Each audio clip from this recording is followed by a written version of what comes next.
Hi guys! Beautiful saris అయితే order చేశానండి from Meesho.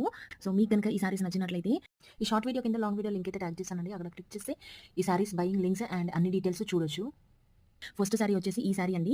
మన పేజ్‌లో అయితే ఇంతకు ముందు కూడా ఇలాంటిది సేమ్ సిమిలర్‌గా ఉన్న శారీ అయితే పోస్ట్ చేశానండి. మంచి రెస్పాన్స్ వచ్చింది. సో, మళ్ళీ అదే టైప్‌లో ఉన్న శారీని అయితే రివ్యూ చేస్తున్నాననమాట. చాలా ట్రెండింగ్‌లో ఉందండి ఈ శారీ. ఇందులో అదర్ కలర్స్ కూడా అవైలబుల్ ఉన్నాయన్నమాట. సో, వాటి లింక్స్ కూడా నేను యాడ్ చేశాననమాట. ఒకసారి చెక్ చేయండి. అండ్ వెరీ రీజనబుల్ ప్రైస్ అనమాట. నేను ఇక్కడ మీకు రిఫరెన్స్ కోసం స్క్రీన్ షాట్స్ కూడా యాడ్ చేశాననమాట. ఇవి వచ్చేసి సెలబ్రిటీ ఇన్‌స్పైర్డ్ శారీస్ అండి. మన శివజ్యోతి స్టైల్ చేసిన శారీ అనమాట. బట్ డిఫరెంట్ కలర్ అనమాట ఇదొచ్చేసి. And these saris are very reasonable price అనమాట. నాకైతే చాలా బాగా నచ్చాయండి. అండ్ నేను మీకు కూడా 100% రికమెండ్ చేస్తాననమాట ఇవి. దిస్ వన్ వచ్చేసి మన బాలీవుడ్ హీరోయిన్ కరీనా కపూర్ స్టైల్ చేసిన శారీ అనమాట. వెరీ బ్యూటిఫుల్ శారీ అండి. And this is the party wear sari అనమాట. ఓవరాల్ శారీ మొత్తం అయితే డిజిటల్ ప్రింట్‌తో వస్తుందనమాట. అండ్ మనకి విత్ బ్లౌజ్ పీస్ అనేది ప్రొవైడ్ చేశారు. చాలా బావుంటుందండి. సో, మన పేజ్‌లో అయితే ఇలాంటి మంచి షాపింగ్ వీడియోస్ అయితే వస్తూనే ఉంటాయండి. సో, మన పేజ్‌ని అయితే లైక్ చేసి, ఫాలో చేసి, సబ్స్క్రైబ్ చేసేయండి. బై.